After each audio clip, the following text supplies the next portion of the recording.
The British built batteries to take the fort back. The first battery they built was at the base of the Peace Bridge.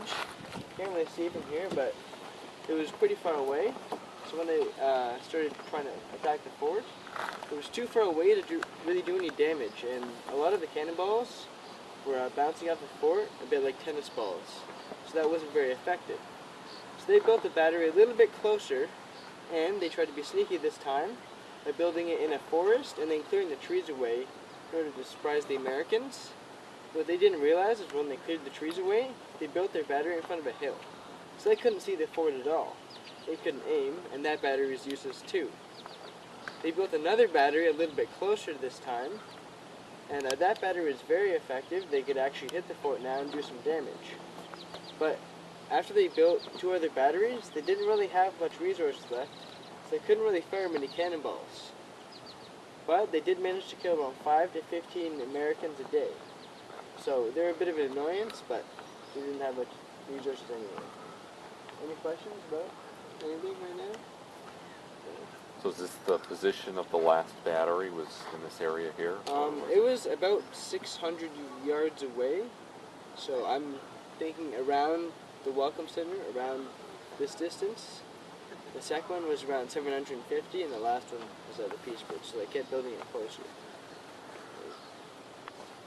Anybody else? So, we're really low on resources, especially because a lot of their stuff had come overseas, especially their food, but we'll talk about that later. Do you have any? What do you know? Yeah. There weren't as many states back then. They had to standardize for a bit too, and then I guess they had to do. There's about 15, I think, up there. On that one, that looks like. Yeah. Alright, let's keep going, guys.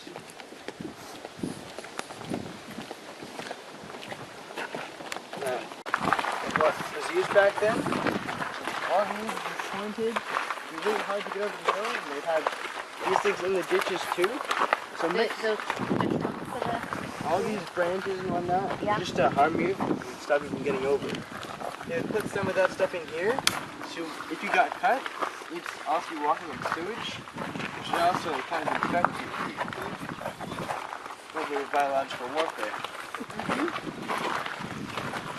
Then I'm sure backfired on them as well. Well, they got all the usually weren't sewage. walking through here, I don't think. Oh, no? There's an entrance back there. Oh, okay.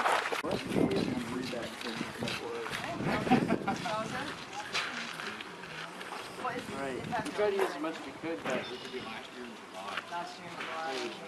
use another thing. We're going to head to the garden now, okay guys? Alright. This is the guard room.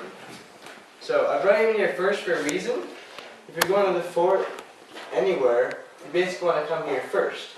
Because guards have a shoot first, ask questions later policy, so if they didn't know who you were, you'd be probably suspected as a spy and shot. So you want to let them know by coming in here first, so know what you're doing.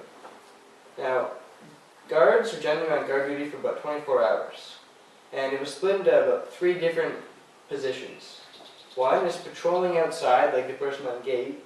You might not have seen them, but they're basically stopping people that we don't want in the fort from getting in. The other position is at the table. Like Mike is doing here, he's maintaining his equipment. He could be sewing, but he's working on his gun right now. The third position is on the bed. Doesn't look very comfortable, and it's not comfortable for a reason. And it gets even less uncomfortable when you find out you can only take off your hat and put your gun in the rack. It's uncomfortable because if you were ever needed, it wouldn't take long for you to get up and put your stuff on and get out. If you were really rested, you wouldn't really want to move very fast. Now, this room served 2 purposes. This is basically the fire hall, and the soldiers were basically the firemen. And they used ladders and the buckets for sand and water. They got tools back here for fighting fires. A lot of this fort has wood in it, so fire is a huge problem, especially if your ceiling or floor upstairs gets burned down. Alright, this is also the makeshift jail. Fort big enough, didn't really need a jail, so you're brought in here. You might be wondering why this isn't a leg iron, this isn't a ball and chain. It's because if you're in a room with a bunch of other guards, you're not really going anywhere, right? And this isn't really meant to keep you immobile, but the chain is too short to pick up. You'll be running hunched over. So if you ever do make it out, it'll be dragging behind you, and it'll probably pick up momentum and bounce around, and probably hit you in the back of the leg and dislocate your knee. So if you do get moving, you're going to be stopped pretty quickly, and the guards will take you back here. The punishment is probably going to be even worse. You're only going to be killed if you commit a crime. Now, there are different punishments. The British favored flogging. So that's basically a cat o' nine tails whip. So if you don't know what that is, it's a whip with 9 leather straps knotted at the end. And you'd be whipped appropriately. And I say that because you can get whipped 15 times for just missing one button. So you can get a lot of lashing for something pretty serious. Now, the Americans, they didn't like flogging. They thought it was pretty barbaric, and they favored something more along the lines of firing squads, so you'd probably just be shot. But for a less serious crime, for the Americans, you'd be given punishment more like guard duty or fines, extra things like that. Now, upstairs is where you'd be if you're not on guard duty. So you'll see it laid out for peacetime, where half of it's with bunks, the other half's for entertainment. You'll notice some bunks have sheets over them. Those are the marriage quarters, so yes, there were women and children here. For children, they didn't really have a role until they turned 16, so they basically tried to stay out of the way. So when boys turned 16, they either had to join the military or they had to leave. And for the girls, they had to marry a soldier or they got kicked out as well. But they were used to this way of life, so that's usually what they sided with. For the women, they didn't really have a role either, but they could find work by doing things like sewing or cooking for other soldiers that didn't really know how. So they could make quite a lot more money than soldiers did, but it's based on if they could find work as well. So if a lot of people didn't need butt and sewn 1 month, you might not make very much. You'll also find that there were pets back then to keep track of the mice, like cats and dogs. So it probably smelled pretty bad up there. Right, if you want to check that out, I'll be outside. If you have any questions, we're going to carry on in a few minutes, okay? Officers were expected to pay for everything in here because that was the lifestyle they had to live to be officers. For the British, they actually had to pay for their ranks as well. So the lowest rank, ensign, actually cost about $40,000, so it was a huge investment. So you might wonder, if you have to pay for all this, why would you become an officer? And that's because they really wanted fame and fortune, make themselves known. Now, for the British, you did have to pay for things, but the Americans, your rank was more of elected at the time in the beginning, so you'd see a lot of politicians that were being officers. But the problem with that is, they're not very great at leading people on the battlefield. So America had this idea of making West Point Military Academy, and that turned out some pretty good officers, and they did a lot better after that. They kind of realized their mistakes. You might have noticed, like down here, this is the entertainment room, where they'd be having cards, hosting parties, things like that. Upstairs is where they slept. It's laid out for one senior officer up there. But usually senior officers wouldn't have lived at the fort. They thought that was below them, so you might see a few junior officers up here, 3 or 4. But living outside the fort isn't all that great, because if your fort gets taken, this happened actually to one officer, you might come back and be totally surrounded by the enemy, which isn't very great, because you're not there at your fort. Upstairs though, that bed you'll see up there is unique to the fort. It was owned by Captain Kingsley. He died in that bed. He was suffering with something called the ague. So that's basically back then for, we don't know what you have, you're probably going to die. And medicine wasn't very great back then, so they didn't really know how to treat him, so they kind of experimented with things. One thing they did was quicksilver treatment. And that's basically pouring mercury down your veins. And if anyone knows what mercury does, it basically eats away your nervous system. So it's very painful, you hallucinate, you kind of go crazy, but that's not really what killed him. We think he had a form of pneumonia. So he had fluid building up in his lungs and he forgot to drain it and he died. The crazy thing up there though is we've had some weird reportings of when women go up there, they feel hands running through their hair. He's kind of a ladies' man. But guys, don't worry, that doesn't happen to you. Basically, just feel it pushed down the stairs. Nice firm shove. You guys want to check that out? I'll be outside in a few minutes. We'll carry on. You're safe there. Firing squad? Yes. I won't tell you which side we're going to start from, but... Well, ladies and gentlemen, we're going to kind of interrupt your tour here with a bit of a bang. We're going to fire off a musket for you. What we are going to fire off are the smoothbore musket, and there's two versions of it here. First, we got the 69 caliber Springfield musket. This is the American version, and what John is carrying is a 75 caliber smoothbore musket, known to the British as Brown Bess. Both of these things are very unreliable. To get it to work, a piece of flintstone will hopefully fly forward. That will hopefully strike the piece of steel. That will then hopefully create some sparks. Those sparks will hopefully land in the pan where you've just poured some gunpowder. The gunpowder will hopefully ignite. That will then hopefully send a flame through the side of the barrel through a small hole. That will hopefully ignite the main charge. You ram down the barrel. And if everything works right, you hopefully have a 1 ounce lead ball come flying out the end, and you'll hopefully hit an enemy soldier. Biggest problem is all these hopefuls. These things don't always work. And in fact, on a clear, calm day when the weapon is clean, it has a 20% misfire rate. So even in the best conditions, 1 out of every 5 shots, you're going to hear a click instead of a bang. If it's raining, snowing, humid, windy, you just splashed through a river, the musket's in an odd mood, it's a better club than it is a firearm. Even if you get the weapon to work, you can only aim and hit a guy roughly 75 yards away. That's if he's standing still and you're a good shot. Anything past that, you can shoot at them all afternoon and not hit them intentionally. Because the weapon is a smoothbore weapon, and out of it you fire a smaller caliber ball. So there's a bit of a gap between the ball and the barrel.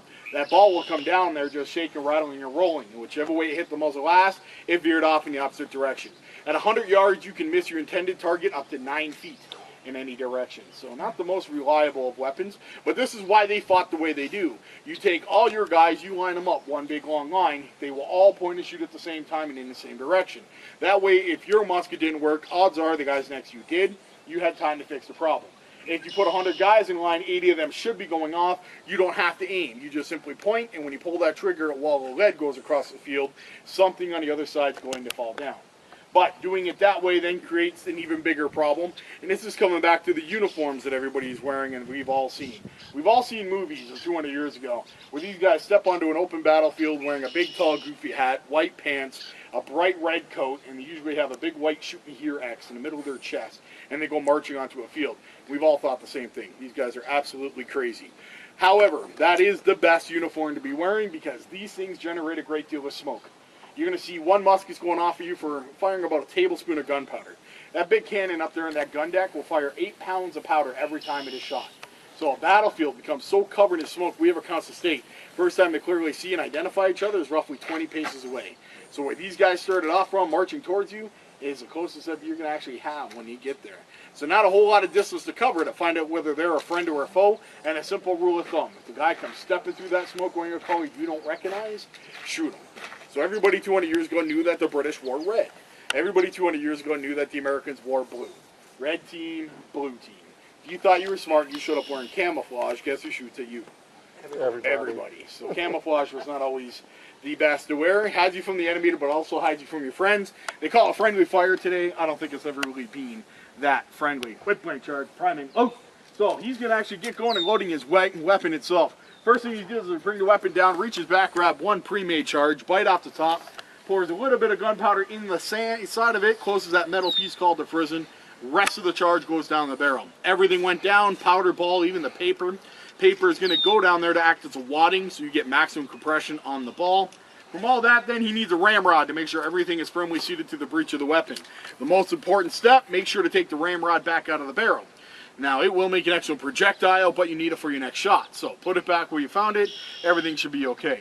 For all that, he is ready for one shot. So this is the time I will let you know. It is a gun. If it works right, it makes a noise. And if you don't like loud noises, now's the time you're going to want to cover your ears. If you don't want to get your cameras ready, the best time to hit your trigger is when I yell fire. That's when he's going to hit his. And John and I will step out of the way.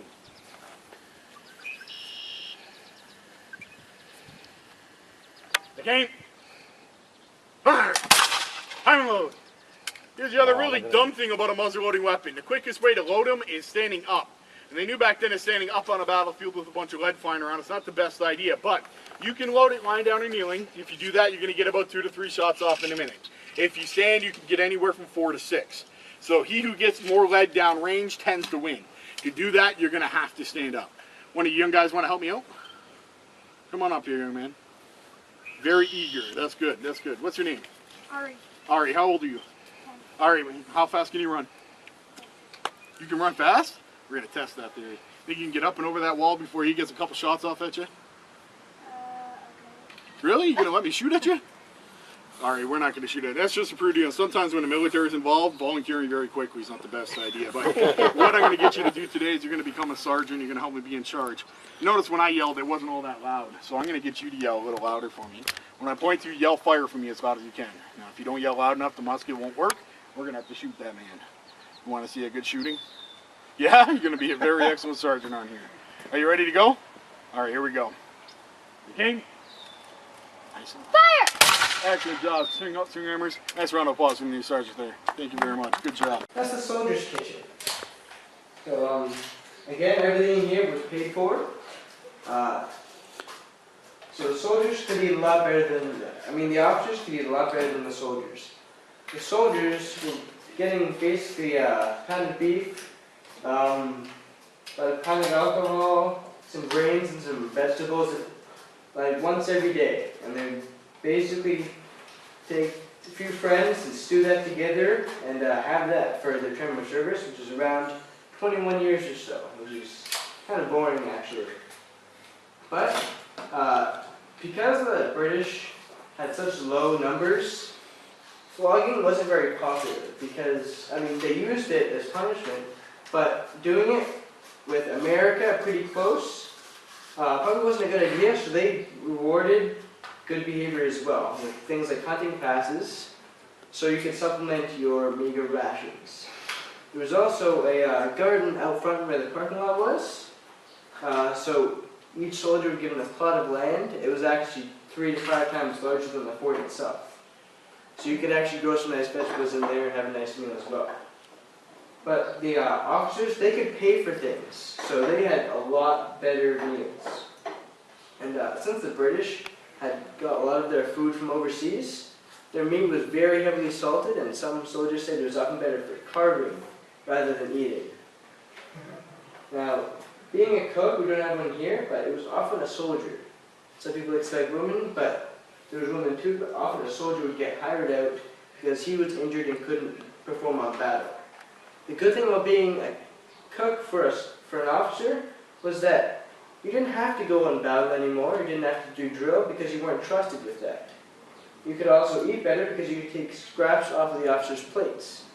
You also didn't have to sleep in the soldiers' barracks. You actually get to sleep in here, which was very great because it was nice and cool in the summer, very hot in the winter because you could have a fire going. You also got paid a little bit more, so the job was pretty great being a cook. Now, we do have cookies here for you guys to sample. It's a lemonade. Don't worry, it's not 200 years old. It's actually baked right here. I'll give it to you in a second, but we actually use these 2 contraptions here to make the food in here. This is a Dutch oven. And in here, this is a trivet. So you put whatever you want in here, close the lid, missing coals, put the coals on top, and hopefully your meal will get cooked. And hopefully, because you might not get an even temperature with the coals, and half might be cooked, half might not. Over here, this is a reflector oven. I don't have the tray with me, but there'd be a tray in here with cookies on it. That's how these are made. And about halfway through, you can flip it around, so you get an even cook. It takes about 15 minutes or so, which is pretty great for back then. Cookies taste pretty good too. If you want to sample some, feel free. Have some. So, any takers?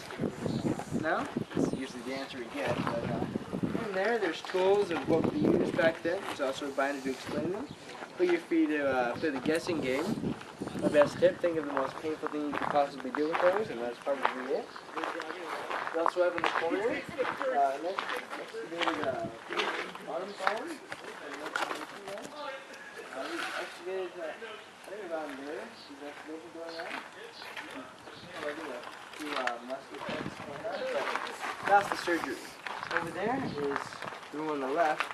That's the commissary office. That's basically like the general store back then. It looks like a Walmart. Now, the person running these stores wasn't under the military. There were no other stores for the soldiers to go to. So their prices were controlled by the commissary officer, who didn't really last very long because usually they would hike the prices up to make a good profit, water down your alcohol, things like that. Because you could get buttons that you definitely needed, alcohol. There was toys in there too for the kids. Just about anything in there. There was one officer that lasted pretty long. Now, he lasted pretty long because he served in the military first. So he knew what it was like. The commissary officers. Upstairs. And that's where you should be pretty good in the military, like your weapon, your uniform, things like that. So there we have a museum, some antique weapons, things like that. Over here is a native encampment of what exactly the natives would be living in at the time. If you want to check that out, go right ahead. That's the end of the tour though. If you like, feel free to head back and fill out the comment card. I always like your feedback because this is a new program. If you like the tour, my name is John. If you didn't, my name is Mike. Have a good day. Okay.